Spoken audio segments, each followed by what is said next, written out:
Hello, and welcome to another edition of U.S.-Japan Council's Japanese American and Japan Legacies video series. I'm Deborah Nakatomi, and Diane Fukami and I are your hosts for this series of dialogues highlighting the lives and journeys of prominent Japanese American leaders, each of them pioneers in developing the U.S.-Japan relationship. Through their stories, we will learn about the role of Japanese Americans in strengthening U.S.-Japan relations and ways in which their experiences with Japan have contributed to their Japanese American identity and the community. We'd like to thank the U.S.-Japan Council for providing this opportunity to share their unique and powerful stories. We would also like to thank our friends at Japan's Ministry of Foreign Affairs for their invaluable support of this program and of Japanese American leaders to nurture the Japan-U.S. relationship. Today, we welcome Colbert Matsumoto, Chairman of Island Holdings and Founding Director of U.S.-Japan Council. Colbert, we are so excited to share your story today. So let's start at the very beginning with your early life. You've spent most of your life in the islands, so please tell us about those early days of growing up in Lanai. Welcome. Thank you, Deborah. I was born and raised on the island of Lanai, which is one of the smallest islands in Hawaii.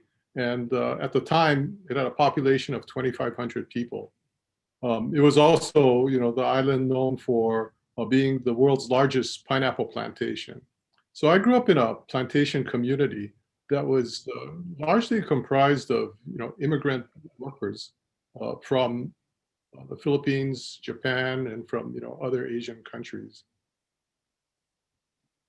All right, so talk a little bit about your grandparents, because they played a pretty important role on the plantation, and you actually learned a lot from them.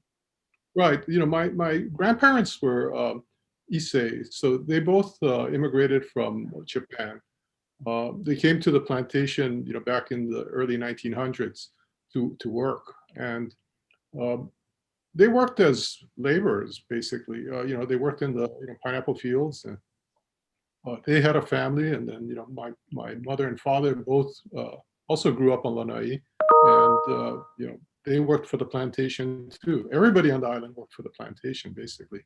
So, when I was growing up, one of the things that my parents aspired was for me and my brother was that we would leave the plantation. And so they stressed to us the importance of education and the importance of going to college to find our way beyond the plantation, which is what we ended up doing. But probably the best motivator besides my parents is that, it was a rite of passage when you were 15 years old, you had to work in the pineapple fields. And so I ended up working in the fields 5 summers. And if there was anything that convinced me that I needed to go to college and get myself a better life, it was that, because I definitely did not enjoy working in the pineapple fields. Colbert, when you think back on some of your earlier influences, I reflect on your story about a high school teacher that you had, which really kind of helped to set some of your, your life values.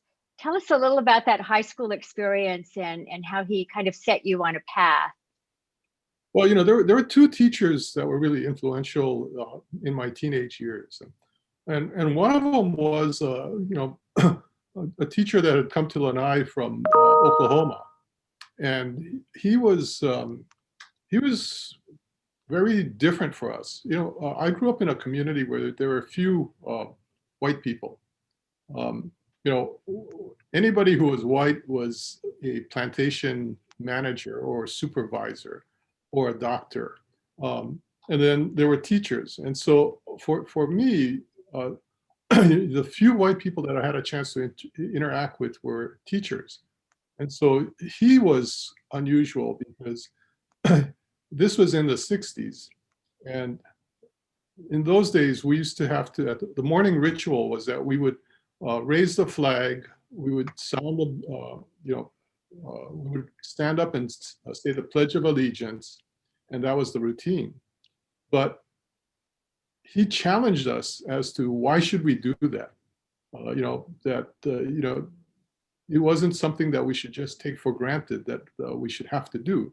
And so he challenged us to think independently. And so that had a real big influence on me in terms of just understanding that it was okay to think out of the box, to think other than what traditional behavior would have dictated. So he Yeah. was one influence in my life. But the other person was my Aikido sensei, who was also a teacher, but I never took formal classes from him. I basically trained with him in Aikido. And so he probably had an even greater influence on my life in terms of just the development of my own personal character. Let's Yeah. go back to the plantation for a moment, though. You know, one of the earliest memories that you have, or at least something that is part of family lore, is the injustice that your grandmother fought against. So can you detail a little bit about that for us? Well, it was more stories from my father. My father was a 442 veteran. He had served in Europe, and he came back to the plantation. And when he came back to the plantation, um, he had, I think, planned to go to school after that. Take advantage of the GI Bill. But his father unexpectedly died within a matter of a month after he had returned to the plantation. And so, because he was the only adult child left on the island, he ended up having to stay on the island to take care of my grandmother, his mother. And so, and so he ended up working for the plantation. But he shared with me one of the, I think, the things that kind of affected him really significantly, which was how my grandfather died. My grandfather actually suffered a medical, emergency. I think he had a stroke or a heart attack, and so he went to the hospital. But my father said that when he was taken to the hospital, the plantation doctor did not want to leave his home to attend to him because he was having a dinner party at his house. And so, that night, my grandfather died. And, my father, I think, felt bitter about the fact that, the doctor wouldn't even think to, attend to a patient. Yeah. And so that story really affected me in terms of, the fact that there was this division in the community, because the doctor lived on what we called Howley Camp. It was a hill above the rest of the plantation community where all the laborers worked and lived. And so, there was a definite sense of privilege and people who were, in the working class in that community. And so that sense of injustice, I think, affected my father, so that he became active in the labor movement and was a leader in the ILWU, which was the union that represented the plantation workers and organized the plantation workers. And then earlier you had told us that, was it your grandmother who got into a labor situation, or am I mixing that story up? Well, I don't think that it was necessarily my grandmother. Okay, thank you. Sorry about that. Tell us more about your Aikido, the lessons that you learned from your Aikido teacher. Yeah, my Aikido teacher was somebody that was very disciplined, and very much steeped in Japanese traditions. And so, he through the training in Aikido, kind of shared a lot of the importance of some of the values that Japanese hold dear to themselves. And so, you take like gaman, for example, perseverance, right? And so, when you trained, the physical training was very tough. It was, really pushed you. And so you had to learn to, develop that determination to strive and keep forging ahead. But, I think more importantly, he also, shared and imbued in me the importance of being aware of others and about your surroundings, and how you had to take responsibility for how you took care of other people and your surroundings. And so, yeah, he would talk about how, if you're walking on the, the school campus, and you see, somebody had dropped a candy wrapper or something on the lawn, uh, you know, he would pick it up and he would say, "Why wouldn't you pick it up? I mean, who do you expect to do it for you?" And so, he kind of imbued this sense of that all of us have responsibilities that we need to follow through on. All right, so you graduate from high school and you decide now you're going to go to college on the mainland. Talk about that experience. What was it like leaving Hawaii for the first time? Well, yeah, when I went to school on the mainland, that was the first time I left the islands. And so it was actually a very eye-opening experience because I went to school in San Francisco. So I remember, when on the first day, in fact, I didn't know how to get from the airport to my college dorm. So what happened was that my mother arranged for my uncle, who was her brother, who lived in LA, for me to fly to LA, spend the night with him, and the next day he flew with me to San Francisco so that at the airport he could get me on an airport or bus, take me downtown and show me how to catch a cab so that we could get to the campus. Then he proceeded to drop me off at the dorm and go back to the airport and fly back to LA. So it was like, your first day at kindergarten. I was that clueless about, what you do in a big city. Later that day, I actually caught a bus down to Market Street. And one of the first things I saw was a guy who was laid out on the sidewalk with all these people walking past him. And I couldn't help but stop to see, what was wrong and try to help him until somebody came up to me and said, just leave him alone. He's just drunk and passed out, right? And so at that point, I realized that, okay, I'm in the big city because, we would never let that go unattended in Lanai, where I came from. And so it was a very eye-opening experience going to the mainland.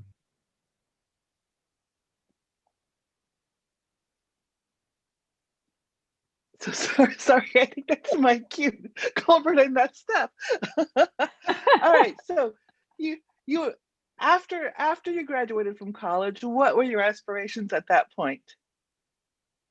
Well, when I went to school and when I went to college, I went with the intent of becoming a high school social studies teacher.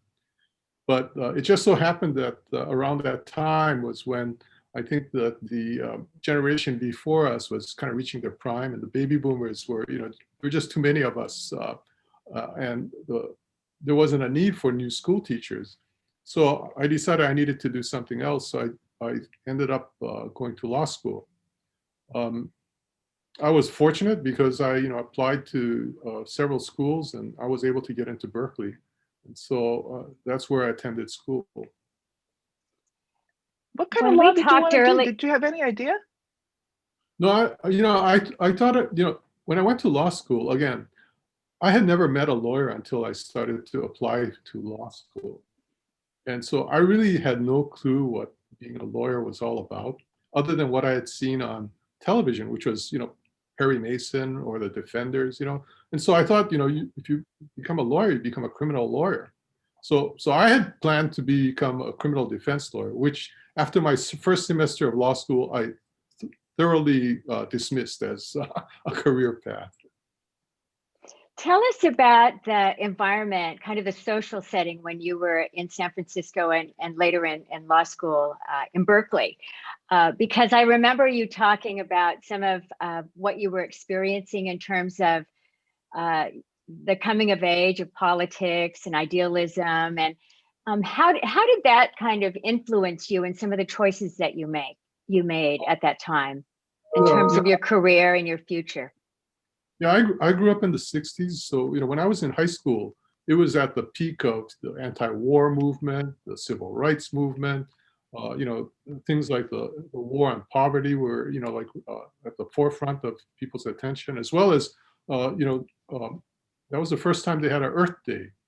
So the environmental movement was also starting to emerge. One of the things I didn't mention was that when I was in high school, I actually, and my high school had about 250 students. But I got frustrated with the high school newspaper. So a friend and I started our underground newspaper. So this was in a plantation community of 2,500, and so our underground newspaper created a stir. So I also from I think a young age I always kind of had a kind of a subversive bent, and so when I decided to go to college, I wanted to go to a place where there was a lot of student activism because I had seen on television what was happening at places like Berkeley and San Francisco State. So I thought that, okay, San Francisco is where I want to go because that's where the action is, right? And so, but I was too timid to go to a big school. So I picked a smaller school like USF, which had about 5,000 people. But little did I know that, well, that doesn't, just because it's in San Francisco, doesn't mean that it's going to be like Berkeley or SF State, because USF was a Catholic school, very conservative, and certainly not the hotbed of student activism. So it was somewhat of a disappointment, but it was just as well because, by the time I was there, it was the early 70s. And, the anti-war movement was sort of winding down. The civil rights movement, had made a lot of progress in terms of legislation. And so it was a great opportunity for me to just learn more about, life on the mainland and life in America, and to make new friends and to learn about other people's experiences. So one of the things I did learn about was internment. The Japanese incarceration during World War II. I had no idea before I went to college about that, and it was only because I took an ethnic studies class at USF that I learned about it, and actually had an opportunity to go on one of the early pilgrimages to Tule Lake. And so, your dad was 442 also, right? So your dad had definitely had that World War II experience. So you were able to kind of make that connection. Right. But my dad, like, a lot of other Nisei veterans, didn't like to talk about the war. So, even though I would ask him about it, he really would kind of brush me off and not want to, share a lot of his experiences. But yeah, the internment experience was something that I learned in college, and I had friends that I had made who were Japanese American, and when I would visit their homes, what struck me was how it was such a key part of their family lore, what their family talked about, and how their point of reference was, which camp were certain people in, and it was almost like how in Hawaii, we would always use a point of reference as to which high school you went to. But I also could see how it affected their lives in terms of how they saw themselves in the United States and as Americans. Because coming from Hawaii, where Japanese at one time comprised 40% of the population,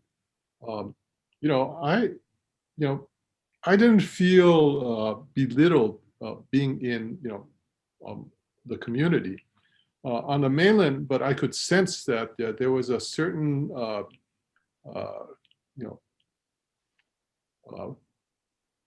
a certain feeling among some of my Japanese American friends from the mainland as to okay, they don't go beyond certain limits in terms of how they deal with people from the majority population. And so, I was kind of sensitized to that, and could also see what I saw as the injustice, that was still existent in American society.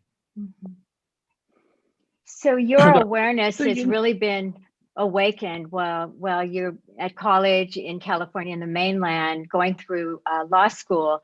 So when you complete law school, you've got this whole world in front of you of starting your career and really thinking about what's next. And tell us what happened there after graduation from law school. Well, after graduating from law school, I decided that I was going to not start to work at a law firm immediately. What I did instead was I I took the bar exam, and after I finished taking the bar exam, I went to train at a Zen monastery. So this was a temple that was in Honolulu, in one of the valleys on Oahu. And it was a place called Chozenji. And so I got introduced to Chozenji because of my martial arts background.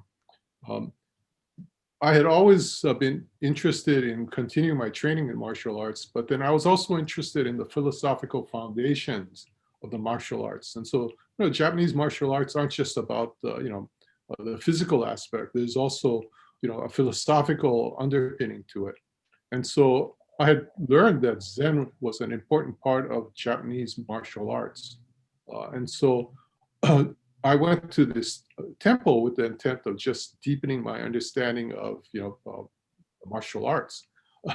But it was it helped me in a lot deeper way than just the physical training in terms of the techniques of martial arts, because it gave me a better insight into myself through the Zen training.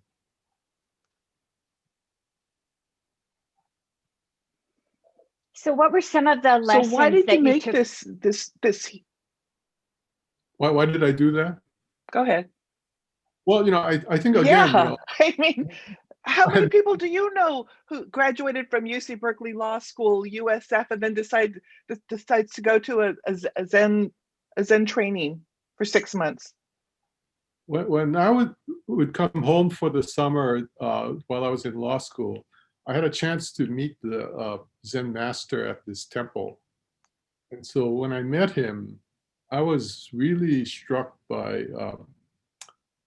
just his wisdom and what he was able to share with me during that time that I was training there during the summer. And so he invited me to come back after I graduated.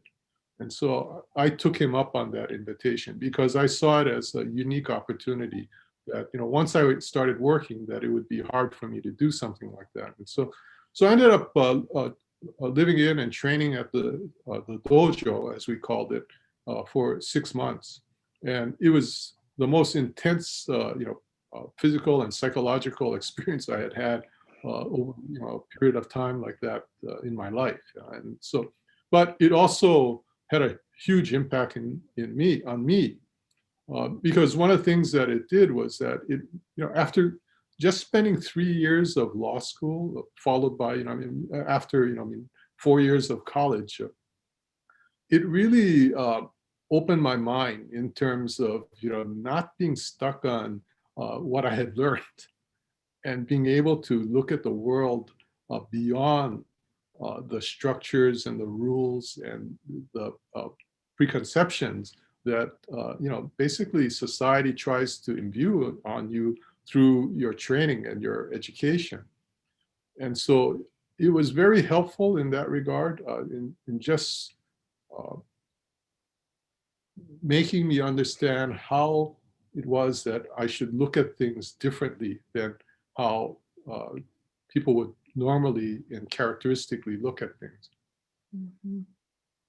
So it sounds like it influenced you a lot, but did it alter the path that you took? Oh, definitely. How so? One of the things that happened was, at the end of my training, I had told the Zen master that I was going to be leaving to, continue with my career, because I had to start to work.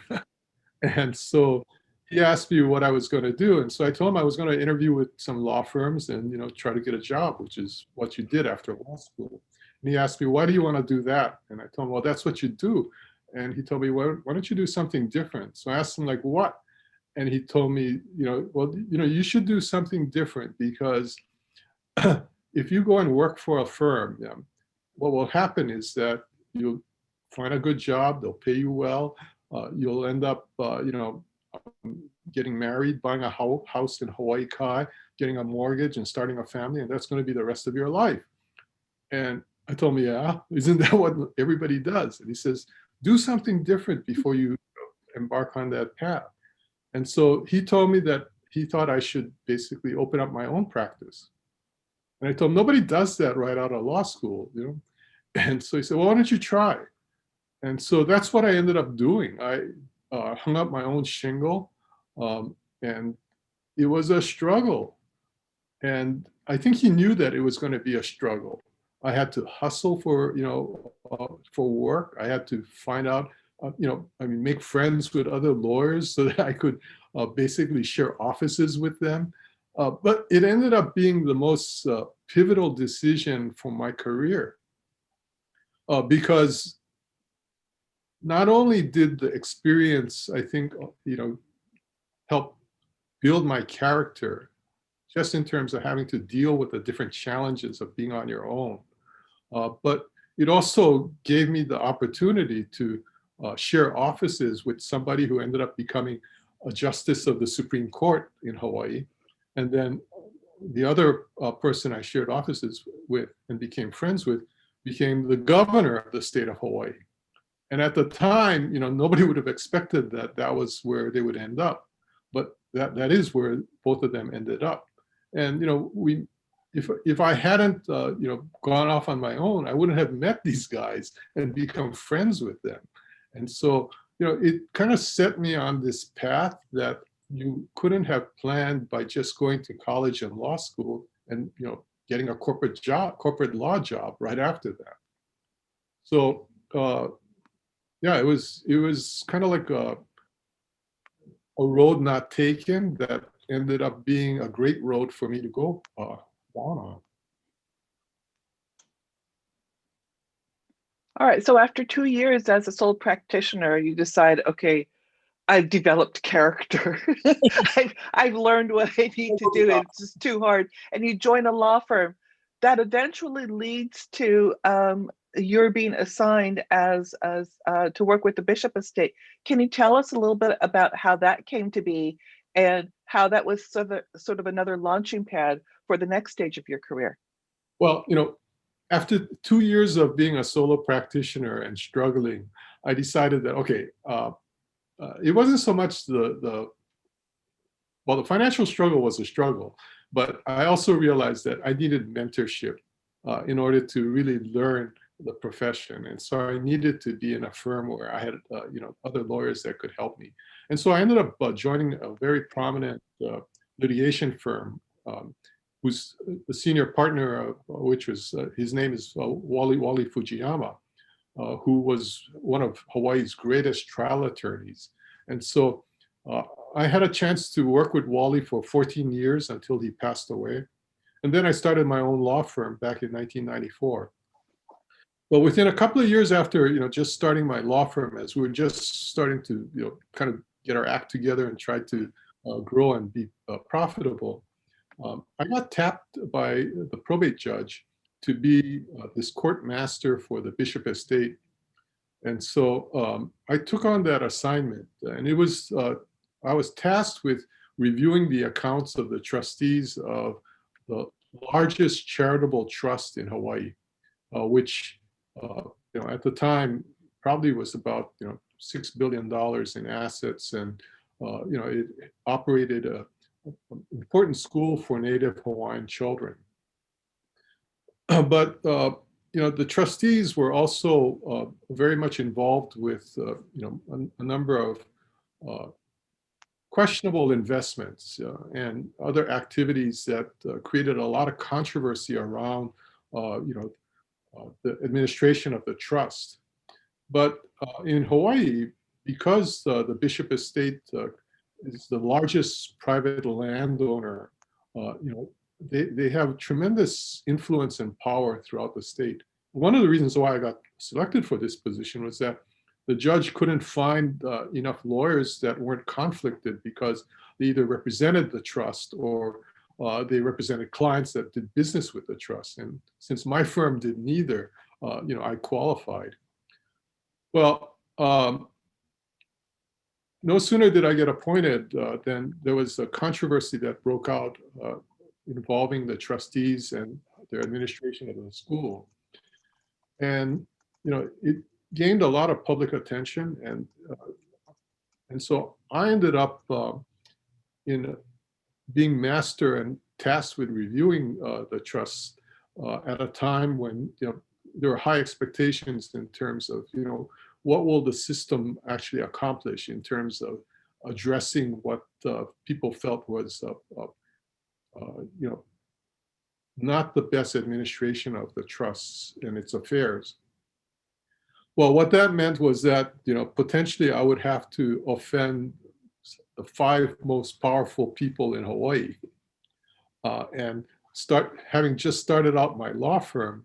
It was kind of an intimidating prospect, because I thought, well, if I really get them upset by doing my job, I may not end up being able, might end up being blackballed in Hawaii, and so that wouldn't be good for my firm. And so I actually thought about resigning my appointment, because it was certainly not what either the judge or I had contemplated when I agreed to take it on. But then, as I thought about it, I reflected on, why did I go to law school? What were the aspirations that I had as a teenager growing up, and when I went to college, and and wanting to make a difference in society. And I thought to myself, okay, you've spent over 15 years practicing law. What have you done with all the training and the opportunities that were presented to you to make a difference? And so it made me realize that, look, this is the opportunity. This is where you can make a difference if you do your job properly, and you do it in a forthright manner. And so I decided to stick it out, and I ended up writing reports that were very critical of the trust, the trustees, and how they were administering it. And it eventually led to their removal as trustees. And so, yeah, it was a very controversial and very challenging period of my life, and it extended over almost 4 years. So reflecting on So that, although Colbert, it was that was very- about 20. Oh, I'm sorry. Go ahead, Diane. I was going to say, although that was a challenging time, it raised your visibility in a way that you had never anticipated. Tell us a little bit about that. Yeah, at that point in time, nobody knew who I was, but because of the controversy and how high profile it was, my name was in the paper, a lot. I was on the television news, and so I became a more familiar name in Hawaii. And so during that time, one of the things that had happened was that Hawaii had also, by judicial decision, legalized same-sex marriage. I mean, we were the first state in the union to actually have a court ruling that said that our Hawaii Constitution prohibited discriminating against same-sex marriage. And so that was the law in Hawaii. But that was back in 1996. And so, it created a lot of controversy in the community. And so by 1998, the legislature had, under political pressure, put on the ballot for the election that year a constitutional amendment which would have given them the power to decide whether or not a marriage could be restricted to just, a man and a woman, as opposed to people of the same sex. And so, so there was a ballot referendum that was in the election for that year. And so the campaign that had been launched to oppose that change, the proponents sought me out to be one of the leaders of that campaign, because I had prominence in the community, and they felt that I could be influential in helping convince people to vote against it. Well, that was another instance where I had to think that, well, do I want to really do this? Why should I do this? Because, here I've garnered this newfound, recognition in the community, and potentially it would be beneficial for my law firm and my law practice. But again, it was another occasion when, I had to reflect back on my own uh, life and personal experiences. And I thought about how there were gay people that I had, known in college who I saw suffer, harassment and discrimination, but I didn't really do much about it. I didn't participate in it, but I didn't also, say, hey, cut it out, don't do it, right? And so, when this opportunity came forward, I realized that, hey, maybe you should do this, because, you saw other people being victimized, and, here's a chance to try to correct that. Yeah. So it made me decide that, yeah, I should do this and I should step forward. And so, which is what I ended up doing. So again, I mean, in a way, I kind of trace this back to the mentors and the kind of training that I had, over the years that preceded it. Yeah, to give me the confidence that it was okay to, do this, even though it might not be popular with a lot of the people that I knew and I interacted with. I think today, people think that, well, it's not a big deal. I mean, it's obvious that you should be supportive of it. But, back then it was not a popular thing. In fact, the amendment was enacted by a 70% majority of the Hawaii population, which was a big shock to me because I had thought that we were going to be able to stop it. But, I mean, 70% of the Hawaii electorate voted to put it in place. And so the next year, the legislature changed the law. And so we ended up, not allowing same-sex marriage. So Colbert, through those years, you're talking about what a span of like 5 to 6 years through the Bishop estate and those years that followed, you developed this reputation as a problem solver on a pretty grand scale.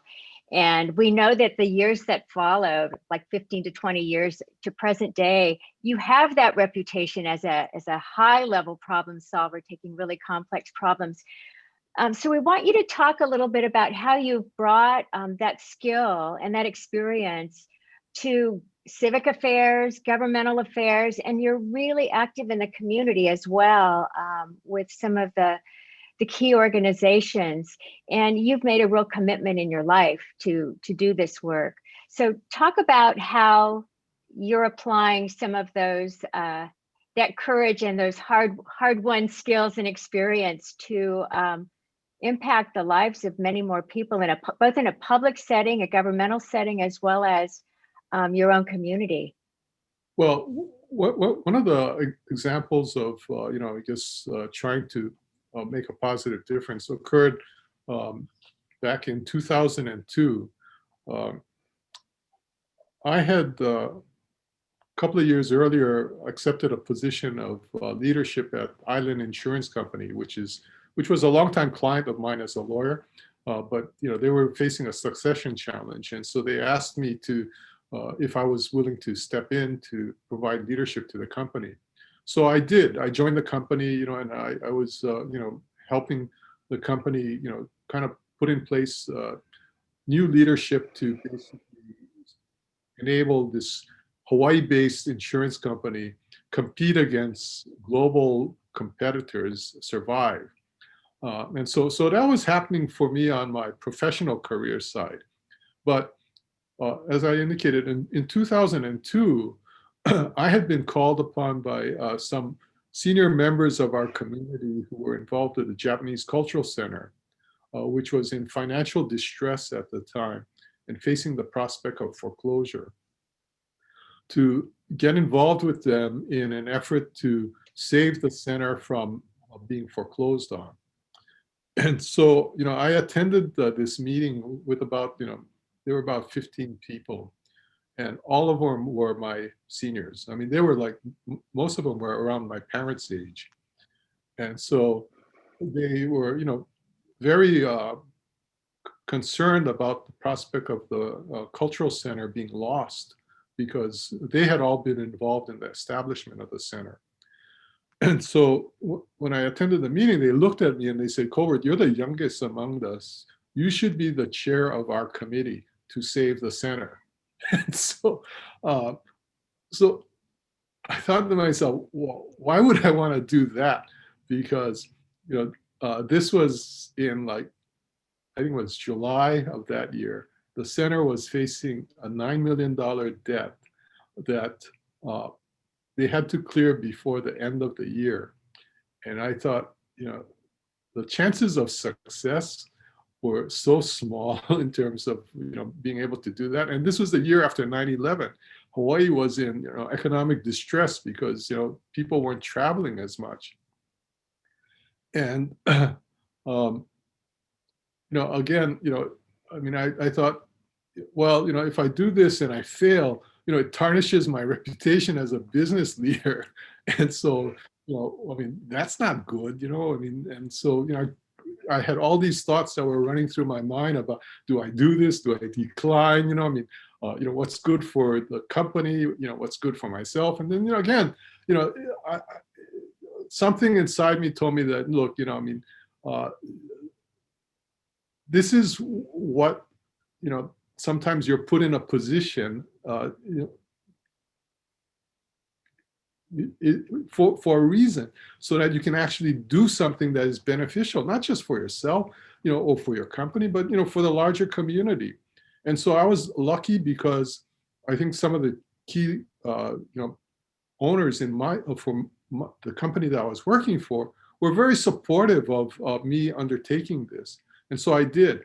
And, it was remarkable because, we were able within the span of less than 6 months to raise the funds necessary from the community to stop foreclosure and to save the center. And so, yeah, it was, and it ended up being, really another defining moment in my life because it gave me an introduction to a number of new people who ended up becoming my friends, and also who ended up helping me with my business. And so, it's funny how, these things all come together in your life. Yeah? And that's why I encourage young people to get involved. Don't just focus on your own career and your profession. Make sure that you're engaged in the community, because, when you do things like that, you broaden your network, you broaden your experience, and it has a way of coming back.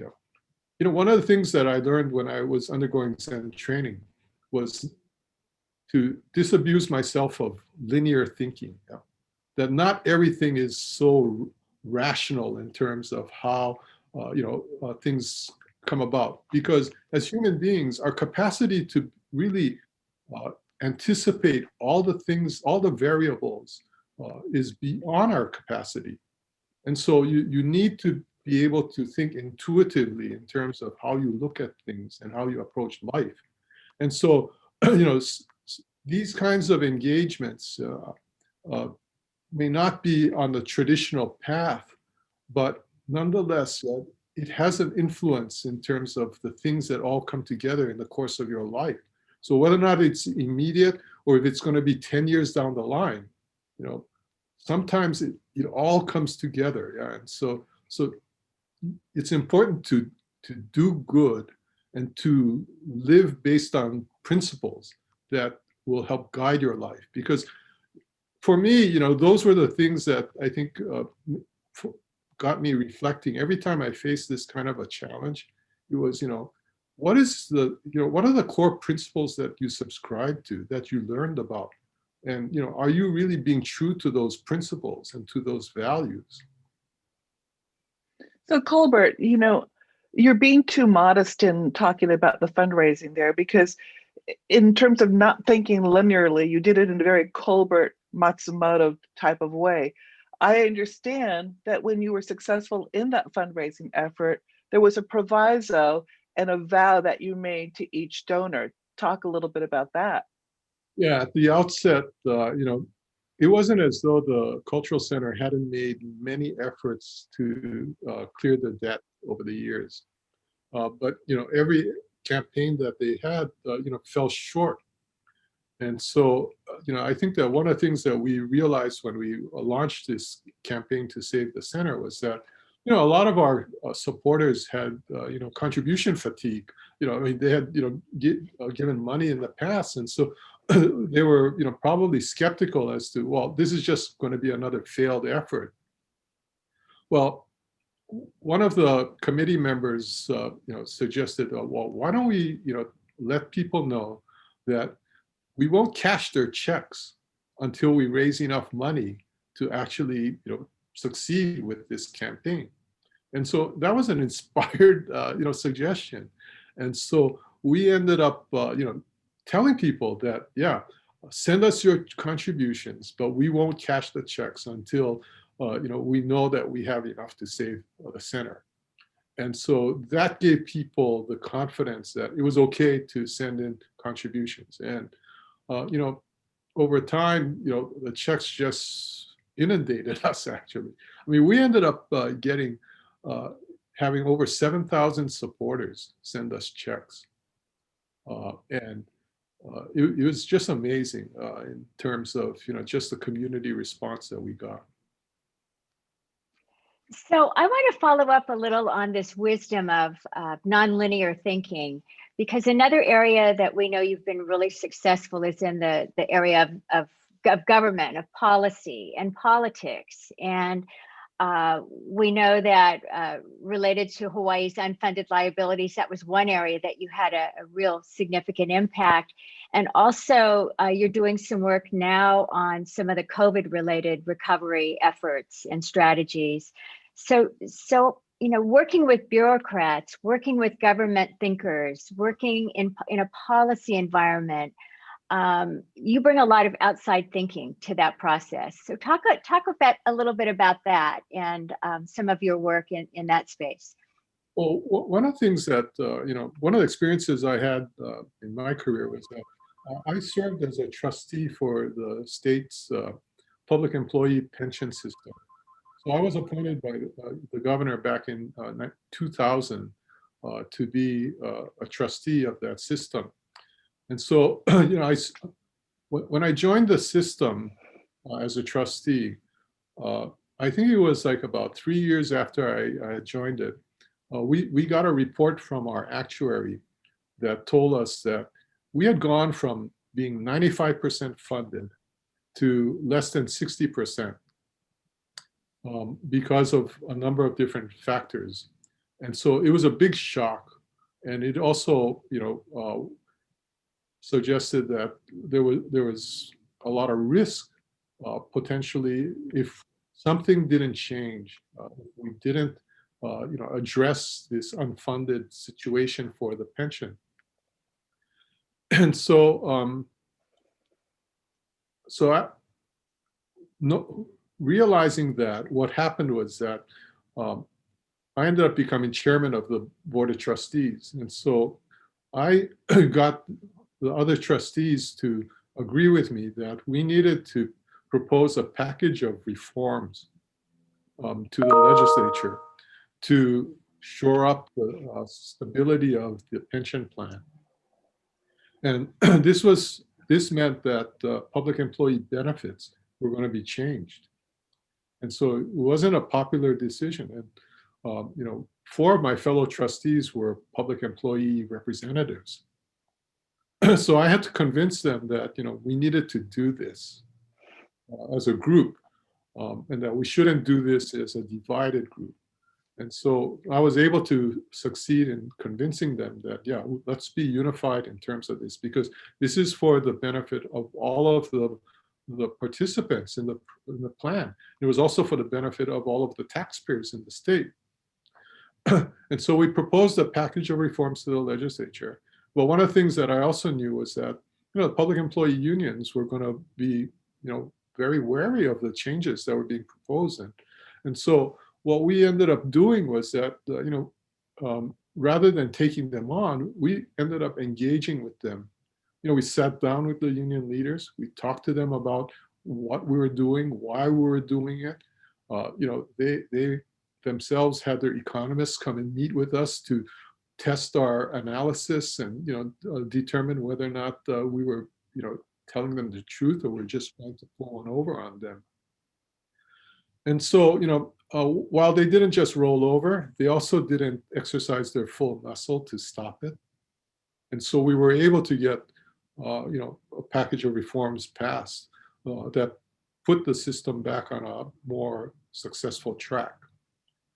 I think the importance of that was the importance of not approaching things in a divided manner, that recognizing that, we're a community. We all share, we're all going to be affected by this, some of the things that could be impacting one segment of our society as well as another. And so we need to, basically communicate with people so that they don't just think in terms of the silos that they're used to looking at the world in, and that they look at it in a much broader manner. And so that's how we approached it in terms of talking to the different stakeholders and trying to get them to understand that this is not just about you, this is about all of us, and that we need to all work together towards, a common goal. And so, for Hawaii, we're going to face the same kind of challenge going forward because our economy is wrecked right now, because of the pandemic. And even before that, we were facing, a lot of challenges because of the cost of living. And, again, like the rest of the country, we're really suffering from income disparity and the affordability of housing in our community. And so we need to kind of pull together to figure out how do we solve this. And as a business leader, I've encouraged our community of leaders that we need to reach out to labor. We need to get labor leaders involved with the efforts, because it's not as though it's us and them. We have a shared interest in the outcome. And so we need to make sure that we open up lines of communication so that we can work towards the same goals. So Colbert, as much as you had an impact in the local and Hawaii community, you've also expanded your community with relationships with Japan, both with your board work and also as a participant with the Japanese American leadership delegation. Tell us a little bit more about the sense of expanded community going more global. Yeah, growing up, Japan always figured in my life because my grandmother and my in particular used to tell me stories, and and my parents used to take me to see Japanese movies. Thursday night at the plantation was Japanese movie night, and so we would go to see Chambara movies, and I loved samurai movies because I grew up at a time when all the heroes on television and in the movies were white, and certainly back in the 50s and the 60s, all the war movies were about the Japanese as the enemy, and so. Being Japanese was something that I wasn't proud of as a young person, because you were media kind of portrayed being Japanese as being the enemy, and also to be a hero you had to be white, and so but the stories that my grandmother shared, this the movies that I saw, the training that I had in Japanese martial arts. Gave me a recognition that there was something to the culture that was valuable, that was something that I should be proud of. And so I started to take an interest in learning more about Japanese culture and Japanese philosophy, and starting to, and I realized that, yeah, this is a great culture, and that they had, developed in a way that, as a society, they had lessons that were valuable to us in America that we could learn from if we were to also embrace certain of those characteristics. So, so it piqued my interest in Japan, and when I had the opportunity to go on join this Japanese American leadership delegation, it was a great opportunity to just further learn about Japan and its society, and interact with people at a different level.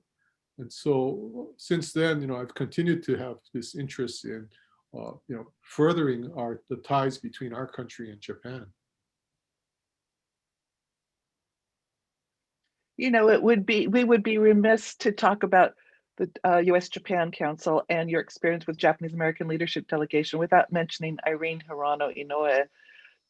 Tell us a little bit about your memories of Irene and the role she played in your life.